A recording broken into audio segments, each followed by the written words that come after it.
हजरत उमर रो पड़े, कहने लगे आज मैं ईशा के बाद निकला हूं तो नबी पाक के सहाबा मुझे नेक कह रहे थे, फिर मैंने बच्चों की माँ से और बच्चों से भी पूछा है, वो भी मुझसे राजी हैं, पर उजाफा तेरे साथ नबी पाक राज की बातें करते थे, सच बता कहीं उमर का नाम मुनाफिकों में शामिल तो नहीं?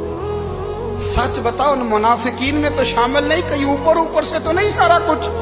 हजरत उजाफा बिन यमान कहते हैं मैं बाप के मरने पे इतना नहीं रोया जितना उमर के सवाल पे रोया।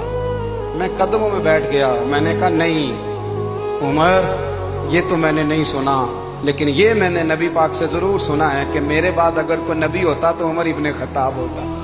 ये मैंने अपने कानों से सुना है कि उमर जिस गली से गुजरे शैतान रास्ता बदल जाता है। ये मैंने अपने कानों से सुना है कि 950 साल हजरत जिब्रील जनाब उमर की शान बयान करें तो फिर भी बयान नहीं हो सकता। ये मैंने जरूर सुना।